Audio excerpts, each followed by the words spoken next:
Hello and a very warm welcome to today's show. My name is Magela Pillay and I have here in the studio with me Sister Denise, who has been practicing Raj Yoga meditation with the Brahma Kumaris for several decades.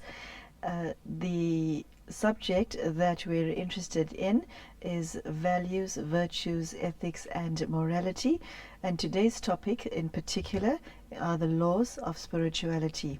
The format of today's show is called the Socratic method, and for those of you who want a definition of that, it is the philosophical method of systematic doubt and questioning of another to elicit a clear expression of a truth supposed to be knowable by all rational human beings.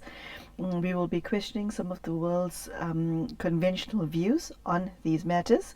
We will analyze as well as dialogue in order to gain greater insight into and to uncover new foundations as to why humanity formulates their value systems as they do.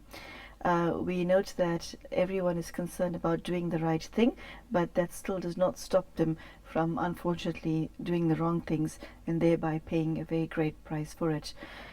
We have an expert on the subject of the laws of spirituality, and to that end I bid a very warm welcome to Sister Denise. A very warm welcome, Sister Denise. Thank you very much. The laws of spirituality, it's not something that people think about generally. How would you define the laws of spirituality? Well, laws of spirituality are rather like the laws of physics. They are to be discovered rather than created.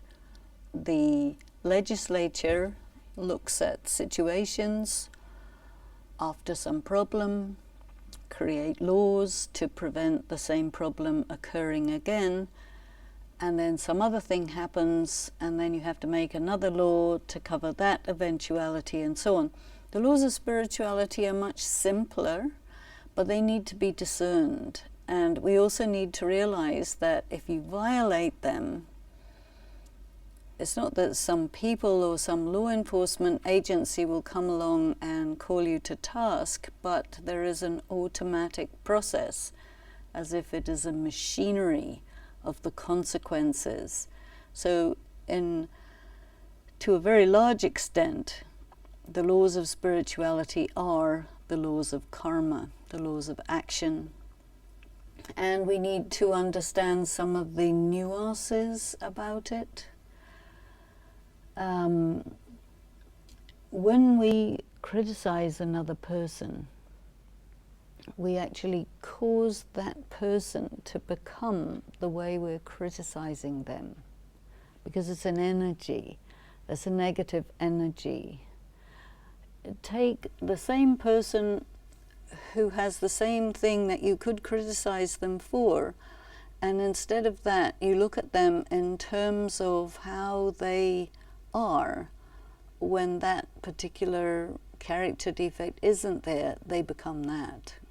So that means how you look at a person affects how they become.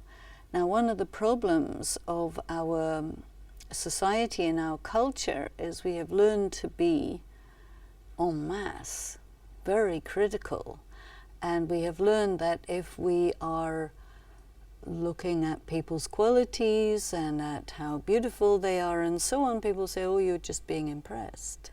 And then sometimes people are just impressed, taken in. But we need to be able to see through the surface.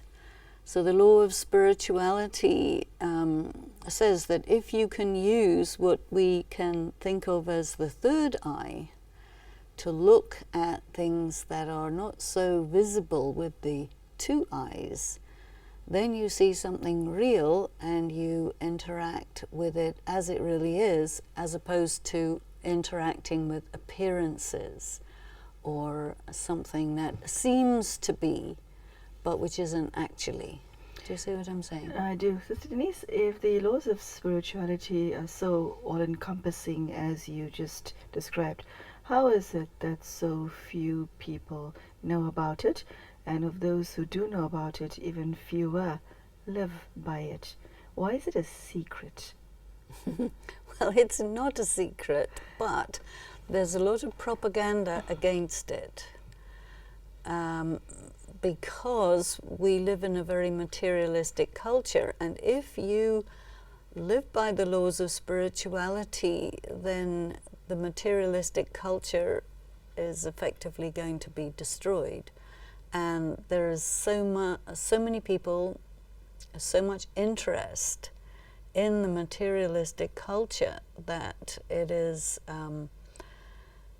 required to maintain that attitude. So even though people know otherwise, it's very difficult to work against this huge current of what I call propaganda that says, we are bodies, life is short, it's only one time, live now, pay later, it doesn't matter what you do. All of these things are false, but the message is so attractive to people who want to not have to be responsible or take responsibility or face the consequences of their actions, that they will go for it, and they have gone for it. So it's become a culture. So spirituality is not a secret, but yet when it comes to embracing what I would think to be universal spiritual laws, there are very few people who are actually doing that. And the way it's to be visible that there are very few people who live by it is so many people are paying back in terms of the law right now. Oh, definitely. The other thing is, what I think people don't really realize, is that if you want to follow the laws of spirituality, it's going to cost you. What price do you have to pay? It's a very high price. It's much higher price to do the right thing than to do the wrong thing.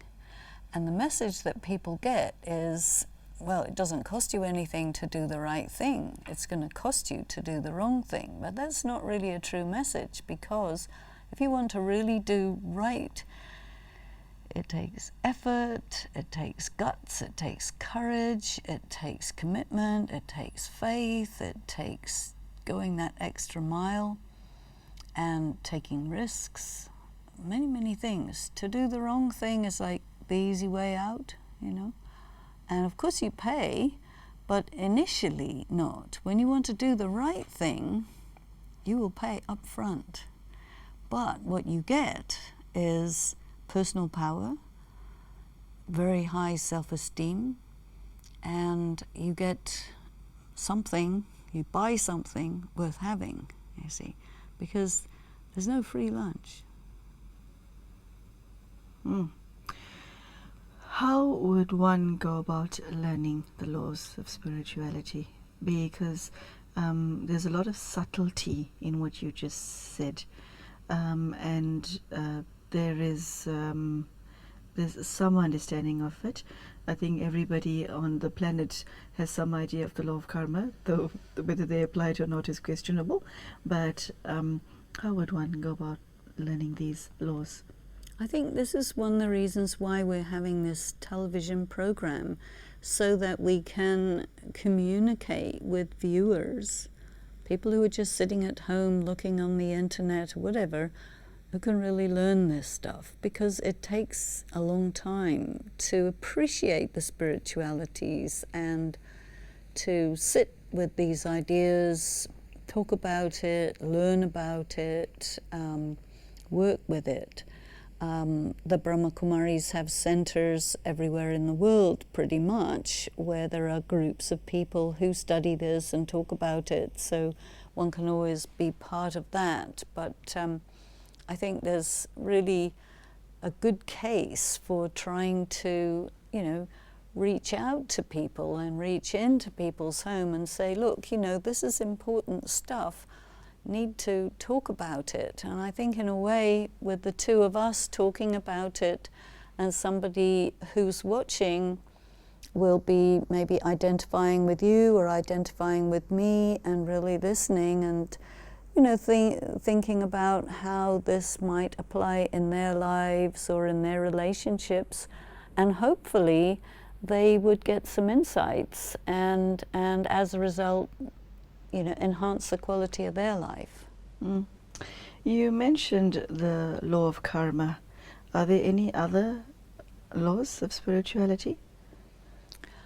Well, the law of karma is the one that everybody's heard about, as you sow, so you reap, and so on. But there are lots and lots of laws. Like, for example, every time a person goes against their conscience, it loses functionality. Most people don't know that.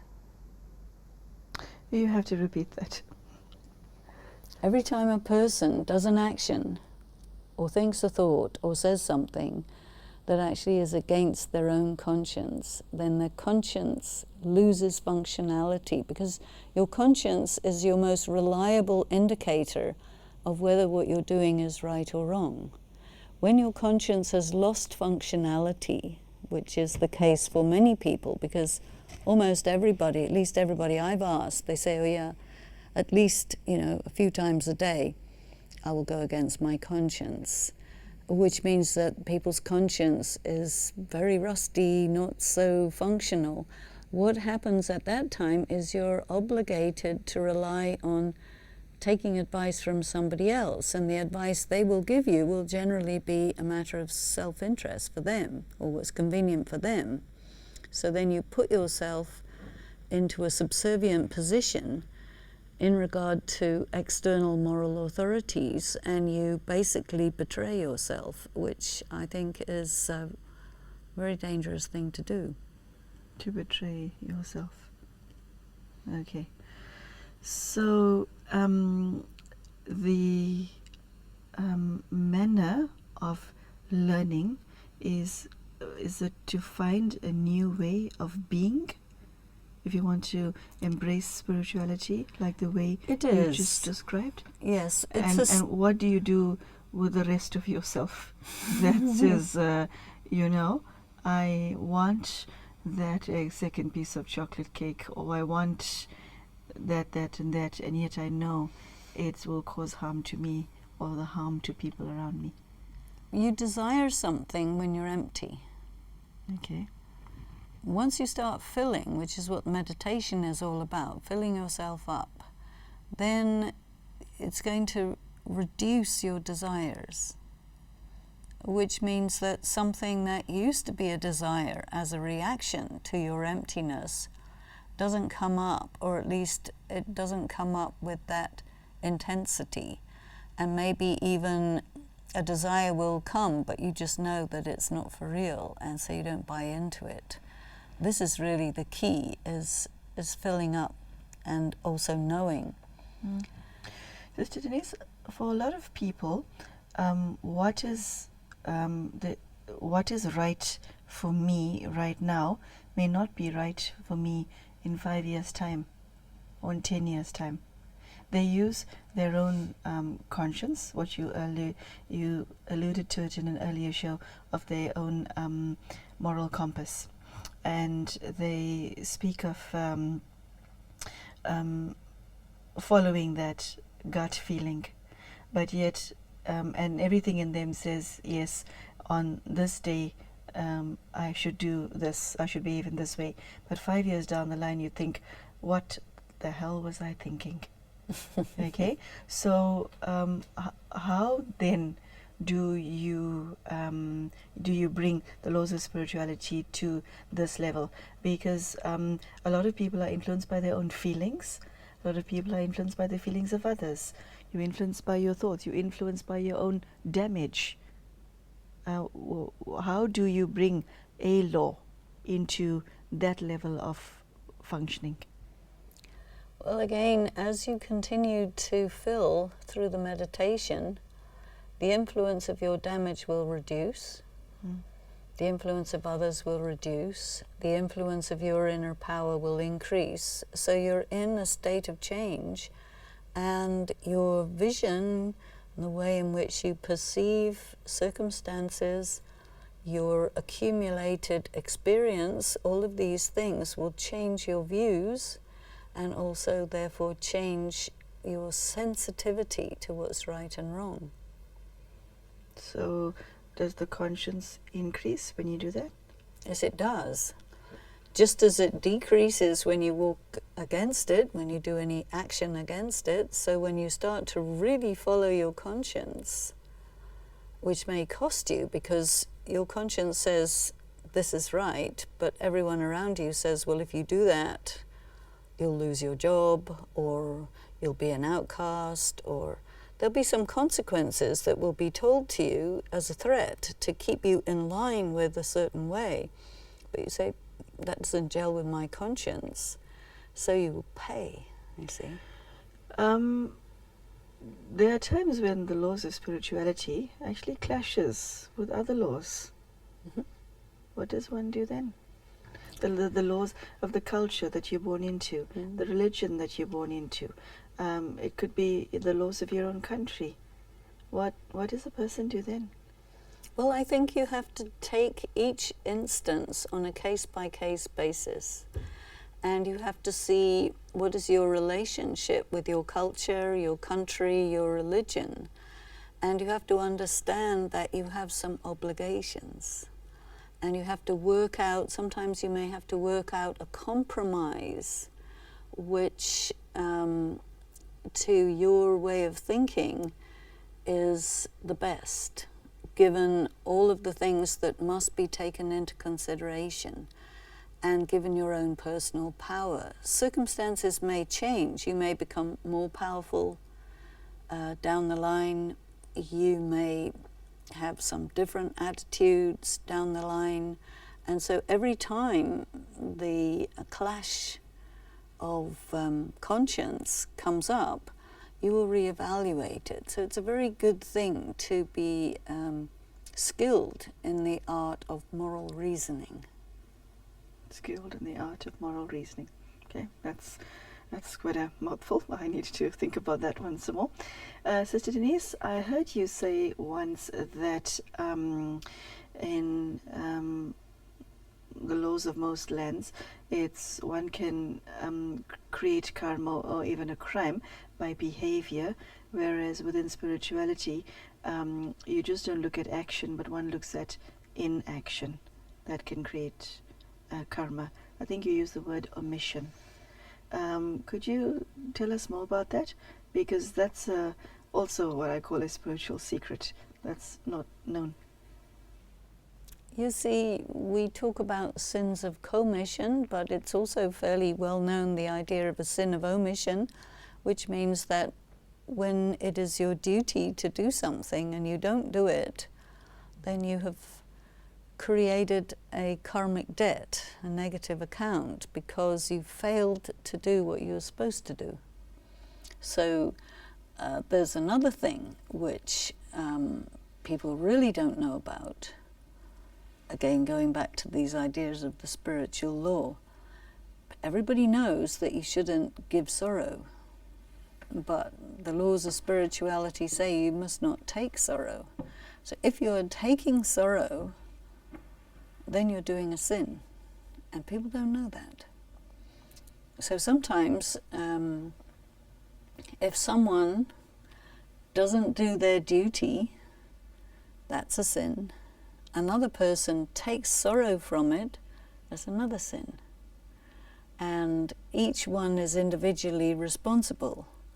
But once you start doing wrong things, it triggers wrong things in other people. So it can become very, very complicated. So then another law of spirituality would be to say, look, you're responsible for yourself. You're responsible for your own actions. And your relationship with every other human being is fraternal, which means your responsibility to another person is love and respect. And then if you are in a relationship which requires additional responsibility, you have to evaluate it very conscientiously and really see and test it against your conscience, because there may be a social tradition which tells you that something is your responsibility, but which from a spiritual angle is not your responsibility. They tell you it's your responsibility because they want you to do something to suit their convenience, but by doing that and by insisting on that, they go into debt to you. So a spiritual law is you try and keep yourself debt-free and keep everybody else debt-free. So it's a matter of giving and taking. Don't give too much, don't take too much. Try and keep everything level, and then you can be free. Try and keep yourself debt-free and try and keep everyone else debt-free. That's quite a personal responsibility, isn't it? But if you have a feel for it intuitively, that will help you to just naturally do the right thing at the right time, right place, right amount, and step back when really you sense, no, this is not required. Whatever you shared today obviously requires a lot of thought. Does that mean spiritual people live in their head? Well, your heart also, okay, and head also. But yes, it's important to have, I think, this balance of clear thinking and subtle sensitivity. Okay. Because you're not your hands and feet, you really are a being, and your capacity for rational thought is a very important part of your spirit, and your capacity for sensitive feeling or feeling for other people is also what makes you human and which contributes to yourself as a virtuous person. If you are insensitive, you're going to make mistakes without realizing. Yes, Sister Denise, one cannot embrace the topic of spirituality without mentioning God, can one? How does he fit into the spiritual equation? Well, everybody... And how does he relate to, there's 7 billion of us on the planet at the moment. How does he relate to everyone in each corner of the globe? Everybody has a different idea of God. There are conventional ideas of God that are part of the dogmas and beliefs of the different religions that people subscribe to. And there are many people who try to go deep inside and figure out, what does this word God mean to them? And a lot of people are allergic to the word God, you see. And so they would say, no, don't use that word for me. And they will maybe find some other word, you know. You can say the divine, you can say higher power, you can say greatest universal energy. There's just so many words that are around, because the word God has associations with it where things in the name of God have been performed that are maybe antagonistic to what that being stands for. And so there's been a lot of confusion and a lot of antagonism as a result of the history. So somebody who embraces the laws of spirituality, does it automatically mean redefining their relationship with God? I think as you go deeper, you become very aware that there is an energy, a being, a power that is outside of yourself, that is outside the machine of the universe, that is an intelligence that knows, and that you, if you can have access to that, you are ahead. There's obviously an enormous amount of resistance that somebody would face when you are even thinking of embracing spirituality. because somebody who's spiritual is going this way and the rest of the world is going that way. So how do you manage the resistance? Is that not incredibly difficult? You know, one thing that affects this question is whether you are motivated from within. If you're an internally motivated, sort of independent thinking type of a person, you'll do that anyway. If you are someone who really goes with the flow and wants to be approved of, then you may not want to do this, because you will go out on a limb.